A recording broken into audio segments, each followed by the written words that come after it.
गांव में एक किसान रहता था जिसका नाम मंगलू था।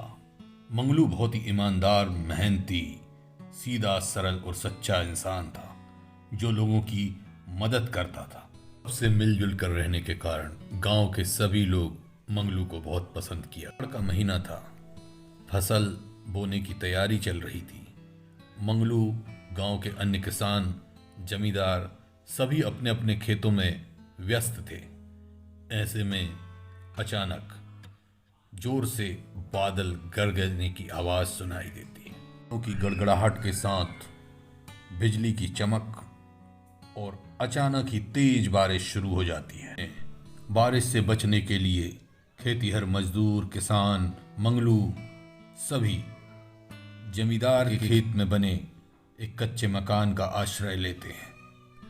बारिश के थमने के कोई आसार नजर नहीं आ रहे थे और बिजली जैसे सभी के मन में एक भय व्याप्त कर रही। बिजली की कड़कड़ाहट को देखकर जमींदार के साथ खड़े पंडित जी ने कहा, लगता है आज किसी की बलि निश्चित है। पंडित जी का इतना कहना था कि तभी एक आकाशवाणी हुई जिसमें एक देवदूत ने कहा कि यह विद्युत आप सभी को नुकसान नहीं पहुंचाएगी, किंतु आप सबके बीच दुष्टात्मा मौजूद है। उस दुष्टात्मा के प्राण को हरने के लिए, उसे भस्म करने के लिए आज यह विद्युत यम के रूप में आई है। आप सभी के प्राणों का हरण करना इस विद्युत शक्ति का उद्देश्य कदापि नहीं है। आप सब में से प्रत्येक व्यक्ति एक एक कर उस बरगद को, पेड़ को छूकर वापस इस मकान में आएंगे। बिजली को जिसके प्राण हरना होंगे उसके प्राण वो स्वतः हर लेगी। आकाशवाणी को सुन सभी भयभीत हुए, लेकिन उस पर अमल करना तो जरूरी था। इसीलिए पंडित जी ने सबसे पहले जाकर बरगद के पेड़ को छुआ और वापस मकान में आ गए।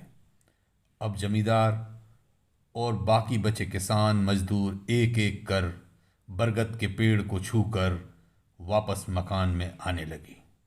सभी लोग पेड़ को छूकर वापस आ चुके थे, एक अकेले मंगलू को छोड़। अब सभी खा जाने वाली नजरों से मंगलू को देखने लगे। यह पापी पुरुष, यही दुष्टात्मा है जिसके कारण हम सभी संकट में पड़ गए। ये तो बड़ा सीधा साधा निष्कपटी बना फिरता है, पंडित जी ने कहा। और अन्य लोग भी मंगलू को धुतकारने लगे, भला बुरा कहने लगे। इसी बीच जमींदार ने रौबदार आवाज में कहा, निकालो इसको यहां से, इसी के कारण हम सबके प्राण संकट में थे। यह दुष्टात्मा है, पापी है, इसे यहां से निकल जाने को कहो। मंगलू ने ईश्वर को याद किया, हाथ जोड़कर पंडित जी को प्रणाम किया और सभी गांव वालों को ये कहा कि यदि मुझे ज्ञात होता कि यह बिजली मेरा पीछा कर रही है तो सबसे पहले मैं ही बरगद का वृक्ष छूने जाता। मैं आप सबसे अपने किए की माफी चाहता हूँ।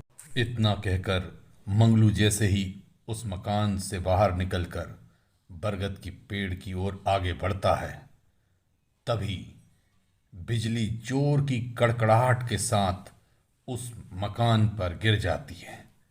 सभी लोग जलकर भस्म हो जाते, जबकि मंगलू पूर्ण रूप से सुरक्षित था।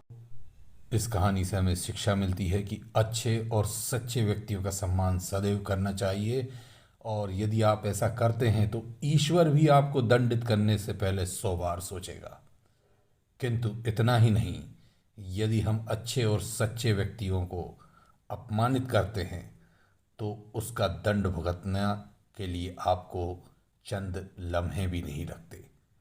तो आज्ञा दीजिए, अभी फिर से हम हाजिर होंगे एक नई रोचक कथा के साथ। नमस्कार।